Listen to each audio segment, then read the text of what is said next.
American woman. Where are you from? New York City. Hillary State. The best nominee that's possible. And the Democrats are throwing the election away. For what? An inadequate black male who would not have been running had it not been a white woman that was running for president. And I'm not going to shut my mouth anymore. I can be called white, but you can't be called black. That's not my America. It's equality for all of us. It's about time we all stood up for it. Right. I'm no second-class citizen. Right, we're not and goddamn the Democrats. Where are you from? I'm from Manhattan. I just said what my name is. Why? Why would you like my name? Maybe you're the CIA, the FBI? We couldn't even find out where this convention was being held. Yeah, my name is Harriet Christian. Harriet. Christian.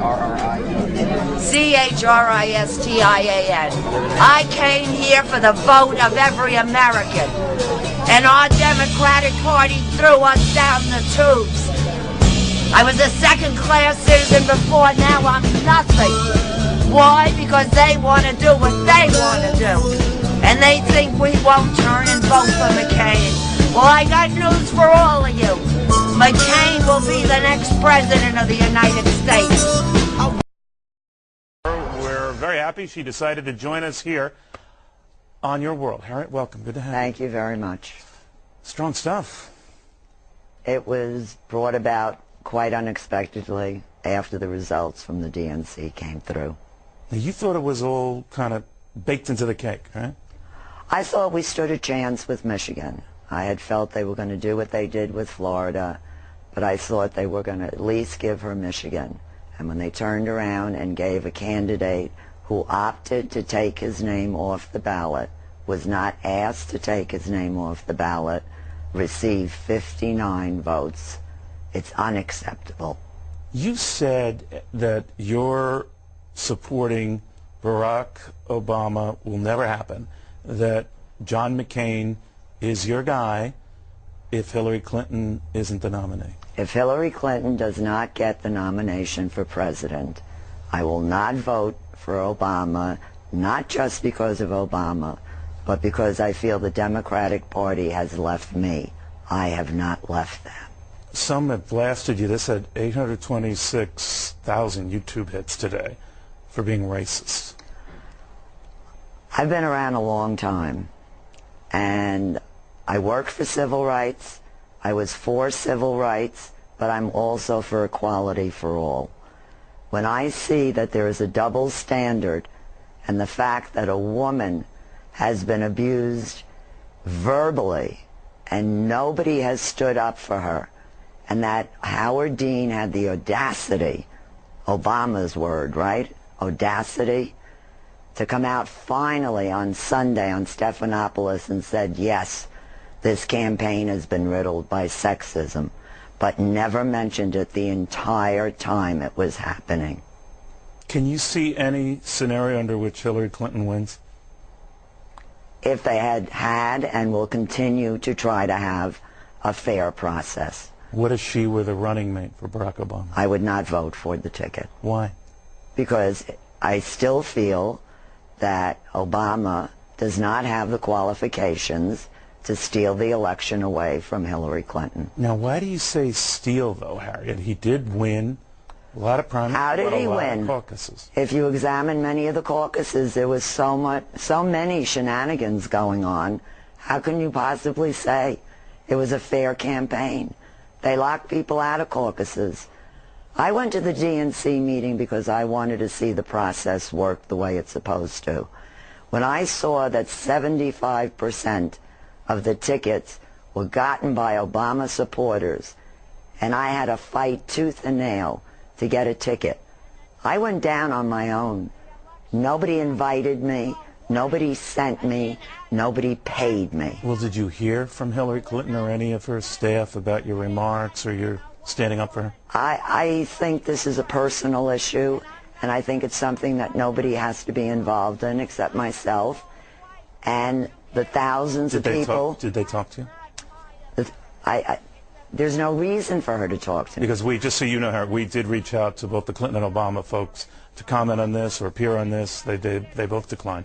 But is your sense now that Barack Obama gets the nomination, he's going to lose? Absolutely.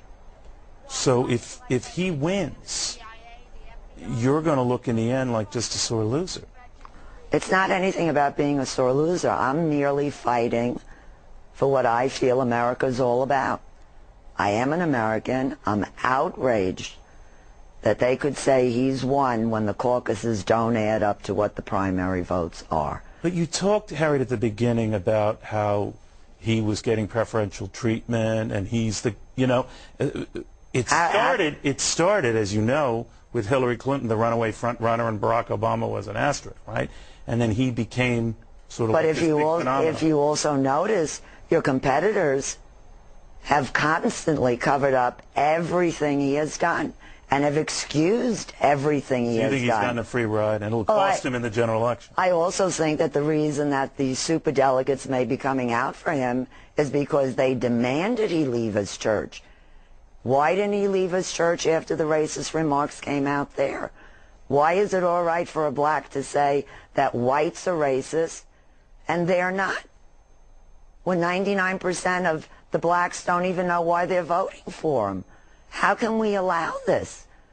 You're not saying that I'm all saying the blacks voting for him have no idea. I said 99% are voting primarily because he is a black candidate. How can it be that after what Hillary and her husband did... Does he bring anything else to the table in your eyes? No, he hasn't. He hasn't made any statements about what he's going to do. So you're saying if he were a white man, he'd be known. If he were a white man right now, he never would have jumped into the race with the inexperience that he has. He was in the south side of Chicago and talks about the community work he did. He was eliminating asbestos, which he never eliminated from low-income housing. So you agree with Geraldine Ferraro, who had said much the same thing. If he were not African-American, then he wouldn't be where he is. But you see how some would turn that around, Harriet, and say, that's a racist remark. As far as I'm concerned, I am the furthest thing from a racist. But again, I say I believe in equality for all. Why aren't we given the same equal rights? And I'm speaking about myself personally as a woman. Do you think, in the end, if John McCain defeats Barack Obama, because there are thousands, maybe millions, who feel your way, Harriet, that someone who you normally would not be for gets elected president, has an agenda and the ability to pick Supreme Court justices who I assume would not be your cup of tea, and that all of this might look to a lot of people like a big tiff? I don't think the only thing in life is the Supreme Court. You have justices in there, as it is now, who don't uphold many of the things I believe in, who are not appointed by Republicans. So you would feel just more comfortable with John McCain running the country than Barack Obama? Absolutely. So he puts her on the ticket, wouldn't matter to you? No, not unless she was on top of the ticket. What if she got the nomination and put him on the ticket? I would vote for the ticket. Because Hillary would be running the country, not Obama. Do you think, as Dick Morris here thinks, that she's setting the groundwork for a 2012 run, convinced that John McCain wins but can't make it to a second term? I would certainly hope so. I mean, I'm hoping that in my lifetime, which I thought this time around, I would finally see a woman president of the United States. It's amazing that from the very beginning, the remarks that were made, are we ready for a woman? How obnoxious a statement can that be? Harriet, thank you very much. Harriet Christian, pretty vocal in your support for Hillary Clinton. I'm very passionate about her winning this election.